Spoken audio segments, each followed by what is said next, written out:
그래서 하반기 때 일본이 기준금리 올리는 것을 노려라 얘기하는 겁니다. 그럼 그때까지 조금 더 캐리를 하시는 방법이 좋을 수 있고요. 없는 분들이 있어요. 지금 굳이 달려들 필요는 없다.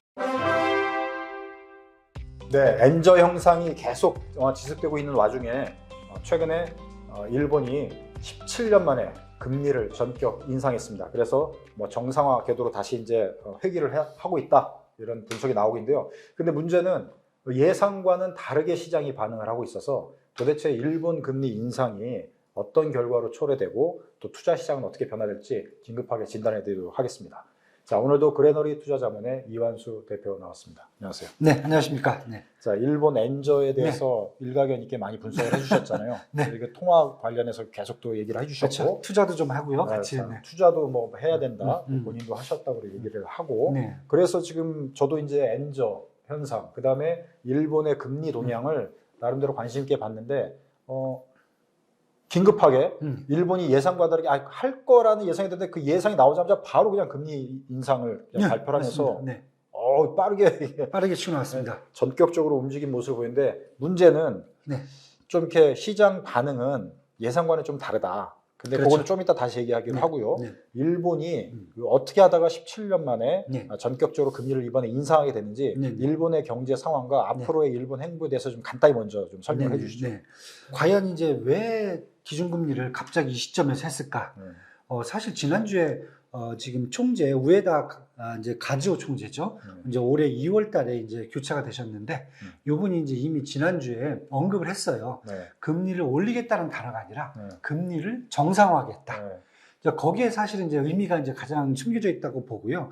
그래서 지난주에 저 같은 경우도 이제 유심히 보고 있었는데, 그런 발언이 나온데도 불구하고 시장이 반응이 없었어요. 예, 그러면은 이 언급에는 뭔가 좀 이번에 우리가 생각했던 거 시장이 좀 다르게 움직이시다라는 생각이 보통 이제 중앙은행 총재가 말 한마디 하면 그게 시장의 반응이 바로 되죠. 네. 왜냐하면 그걸 예고를 한 거니까. 예고. 그렇죠. 네, 맞습니다. 그래서 저도 이제 곰곰이 생각을 해봤어요. 왜 지난주부터 이게 반응이 안 될까? 일단은 정상화라는 단어에 일단 가장 큰 의미가 좀 부여되는 게 아닌가. 왜냐하면 지금 보면 17년 동안, 그러니까 2008년도, 9년도에 우리 이제 글로벌 금융위기가 터졌었잖아요. 그때 일본도 미국 따라서 금리를 내린 이후에 계속 금리를 올린 적이 없어요. 그러니까 계속 내겠다는 거죠. 그다음에 이제 아베 총리죠. 아베 총리 마지막 임기까지 마이너스를 내놓고 갔어요. 이분은. 그러니까 마이너스 금리까지. 네, 그렇죠. 그러니까 우리나라로서는 사실 상상하기 어려운 그렇죠. 금리 정책을 펼친 거잖아요, 일본이. 네. 마이너스 금리까지. 맞습니다. 그러니까 마이너스 금리로 간다는 것은 비정상이에요. 재밌게 생각하는 이거예요. 내가 은행에다 돈을 맡겨야 되는데 예금을 하고 내가 돈을 줘야 돼요. 수수료를 내야 돼요. 이자를 줘야 돼요. 이자를 내는데 마치 수수료를 내는 것처럼. 그렇죠. 수수료를 보관료 내듯이. 그렇게 돼버린다는 거예요. 그러니까 쉽게 해서 은행에다 돈을 맡기지 말고 그 다음에 은행을 저축하지 마라. 써라. 있는 대로 써라. 그렇죠. 있는 대로 써라. 너 갖고 있어봤자 돈 싸들고 갈 것도 아닌데 죽으면은 써라 이거예요. 이런 시스템을 계속 밀어붙인 거죠. 그러다 보니까 뭐 이렇게 이제 시대가 쭉 흘러갔는데 한 2022년부터는 일본 경제가 좀 살아나기 시작했어요. 우리가 전반적으로 봤을 때 지표들이 좀 올라온단 말이에요. 올라온 상황에서 또 이제 뭐가 걸림돌이 되냐면은 결국은 금리를 내가 내면서 은행에 돈을 맡게 되니까 아무도 돈을 안 맡겨요. 그러면은 이 금융 시스템 자체가 개인들, 가정, 심지어 기업까지 그냥 금고에다가 돈을 넣어놓고 현금을 쓰는 시스템이 돼버린단 말이에요. 크레딧 카드를 쓰는 것도 아니고 뭔가 좀 이상해요, 시스템이. 과거로 회귀되는 그렇죠. 과거로. 그리고 어떻게 보면 뭐 중세시대 같은 느낌이에요. 일본 가보시면 뭐 다른 것보다 가장 많이 팔리는 게 금고예요. 개인 금고가 많이 팔려요. 이건 말도 안 되는 거잖아요. 현금을 쓰는 게 훨씬 더 나으니까. 그렇죠. 이거 뭐 모기지 대출도 이렇게 금리를 받다 보니까 한 30년짜리 모기지 금리를 받으면 집을 사갖고요. 한 0.23%예요. 30년 동안 금리를. 그것도 고정금리로 막 돼요. 이렇게 되면 그냥 딱 정확하게 말씀드릴게요. 일본의 금융 시스템이 망가져요. 이건 금융 시스템이 존재해야 될 이유가 없어져 버리는 거예요. 이대로 계속하면 그렇죠. 시스템 자체가 의미가 없어진다. 그렇죠.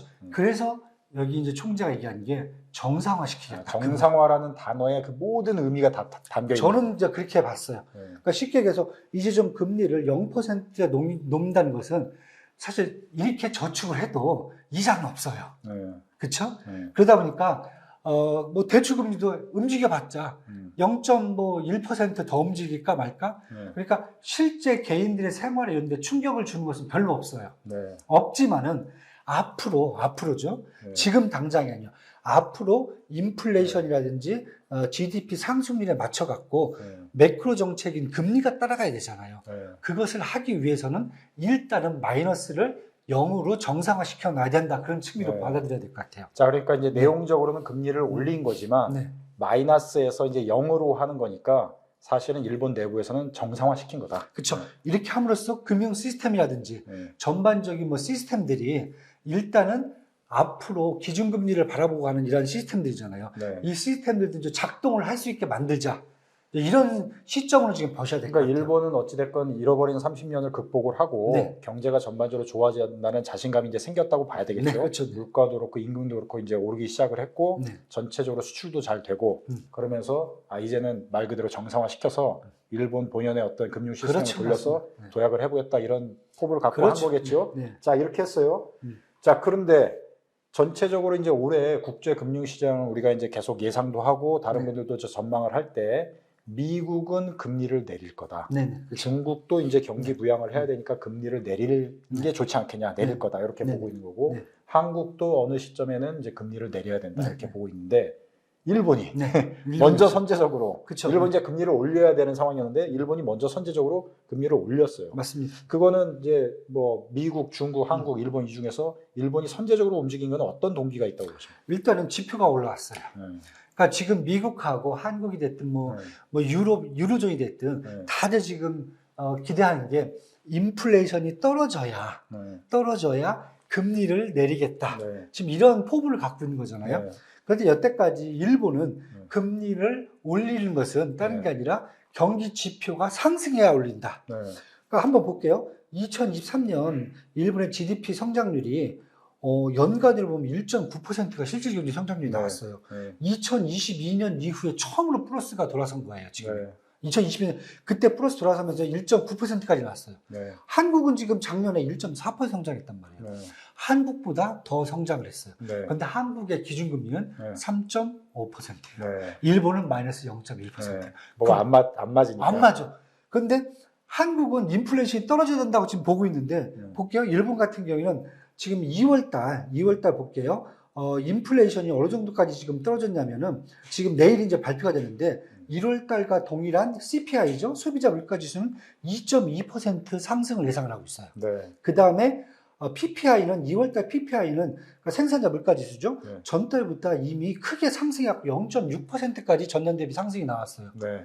그러니까 지표가 지금 일본은 확실히 눈에 보이게 인플레이션이 올라가는 게 눈에 보여요. 네. 그리고 기준금리는 아직도 마이너스다. 네. 그리고 GDP 성장률도 올해 2024년도 일본 정부는 1.3%를 예상하고 있고요. IMF 같은 경우 0.9% 전망을 하고 있어요. 네. 이 정도면은 일단 지표상으로 일본은 네. 분명히 지표가 전환되는 모습을 보여줬다. 네.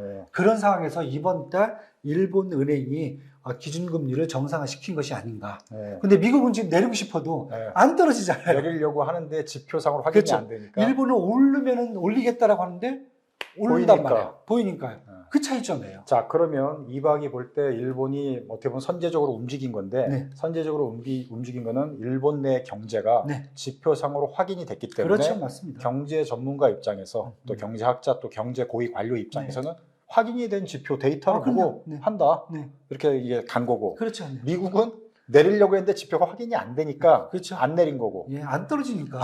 자, 그러면 이제 이런 상황이 된 건데 당초 예상과는 다르게 조금 미스는 아니고 조금 차이가 지금 있는 상태로 됐어요. 네. 근데 시장에서 제일 의아하다고 봐야 되나? 궁금한 거는 네.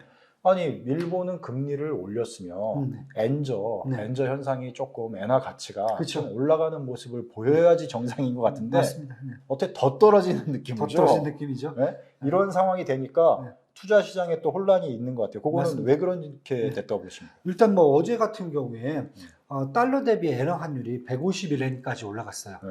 역사상 최고치를 다시 또 경신을 네. 했어요. 네. 금리를 올렸는데. 그렇죠. 금리를 올렸는데도 불구하고. 근데 제가 아까 말씀드렸듯이 네. 금리를 정상화시켰다고 말씀드렸잖아요. 네. 네. 이렇게 되다 보니까 어떤 일이 발생하냐면은 네. 시장에서 실질적인 충격이 없어요. 네.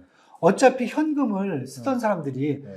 금리가 마이너스 0.1 돼서 네. 0.0으로 갔다고 해서 현금을 갑자기 은행에다 저축하지는 않는단 말이에요. 움직일 동인까지는 안 된다. 동인까지는 안 되는 거예요.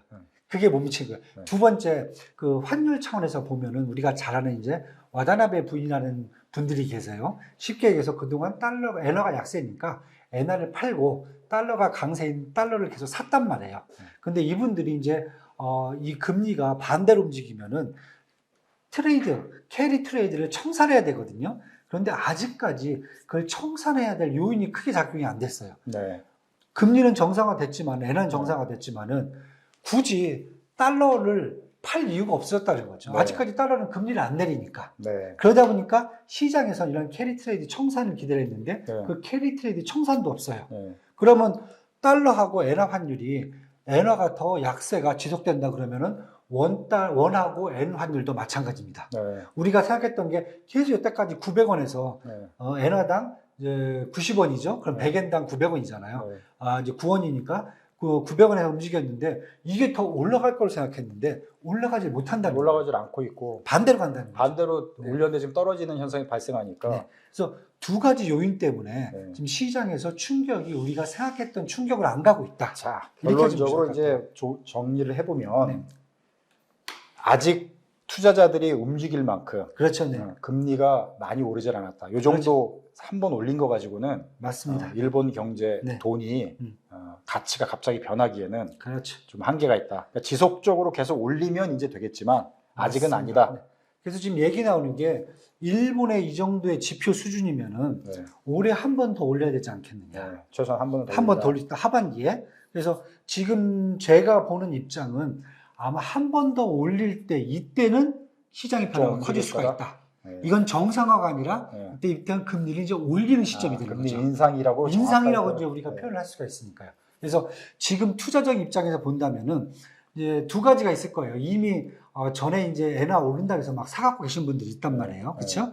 그분들은 조금 이제 사셨던 포인트 약간 좀 손실폭이 조금 있을 거예요. 근데 뭐 그게 네. 크진 않을 것 같고 제가 네. 봤을 때는 하지만은 굳이 정리할 필요는 없을 것 같아요. 저는 하반기 때 네. 추가적인 금리 인상을 한번 보고 네. 홀드를 해도 된다. 네. 그리고 아직 안 사셨던 분들, 네. 이런 분들은 뭐 급하게 사실 필요는 없을 것 같아요. 이번 이벤트 되고 사실 필요는 없을 것 같고, 네. 조금 더 기다렸다가 네. 충분히 좀 시간이 지나고, 네. 일본이, 분명히 이제 우에다 총리가 얘기를 했어요. 자기들은 완화적 그 통화 환경은 지속할 거다, 당분간. 네. 그 얘기를 했습니다. 근데 0.25를 더 올린다. 네. 그럴 경우는 이제 이 단어가 사라져야 돼요. 네. 그때 시점에 오면은 그때 한 번 더 사시는 건 어떻겠느냐. 자. 이렇게 좀 보죠. 좋아요, 구독. 자, FOMC 그 미국 연준은 아직 금리를 내릴 생각이 없어요. 네, 맞습니다. 최소 3월 달에는 뭐 거의 확정적으로 지금 동결할 것 같아요. 그렇죠. 자, 그러면은 변동이 없는 상태에서 일본은 금리를 살짝 올렸지만 정상화했다. 올렸지만 그 엔저 지금 현재 현상이 바뀌지 않고 오히려 엔저 현상이 지속되고 있어요. 그렇죠. 자, 그러다 보니까 얼마 전에 또 최근에 그 엔저 활용해서 또 투자 수익을 보려고 했던 분들 입장에서는 맞습니다. 혼란이 있어요. 어떻게 하는 게 좋으냐? 음. 더 투자를 해야 되는 거냐? 음. 지금 이제 한국 동향을 보면은 엔저를 오히려 더 활용하겠다고 더 투자세가 지금 몰리는 그런 수치로는 나오는데 과연 이게 좋은 전략인지 아니면은 이박은 뭐 어떻게 뭐 선제적으로 움직였는지 이런 걸 투자적인 차원에서 간략하게 좀 안내를 해주고 마무리하면 될 것 같습니다. 네. 일단은 참 투자를 어떻게 하라고 하기가 사실 좀 그래요. 제가 한번 제안을 드려볼게요. 이런 상황에서는 이렇게 움직이는 게 어떠겠냐. 뭐 어차피 투자는 본인의 판단에 의해서 하시는 거고 다만 현재 지금 혼란을 느끼는 분들이 그렇죠. 계시고 네. 또 어떤 금융 전문가는 이거 뭐 오히려 더 엔저 현상이 발생할 수가 있기 때문에 투자하지 마라. 네.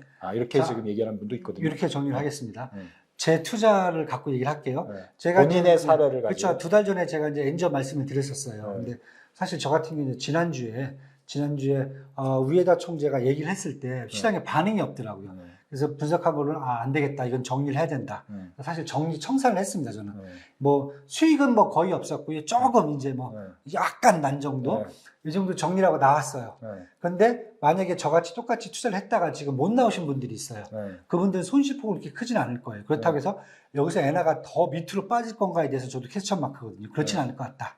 그러면은 일단은 다음 두 번째 금리 인상이 되는 시점이 여기서 지금 저희 시장에서 보는 것은 그렇고 저도 그렇고 한 6월 달에서 7월 달 정도 지금 보고 있거든요. 미국이 금리를 그렇죠. 내릴 시점. 그 시점에서 아마 일본은행이 한 번 더 움직일 수 있다. 이렇게 지금 보고 그러면 양쪽이 그렇죠. 맞자구가 되면 움직일 수가 있겠네요. 그때는 커집니다. 그래서 하반기 때 일본이 기준금리 올리는 것을 노려라 얘기하는 겁니다. 그럼 그때까지 조금 더 캐리를 하시는 방법이 좋을 수 있고요. 없는 분들이 있어요.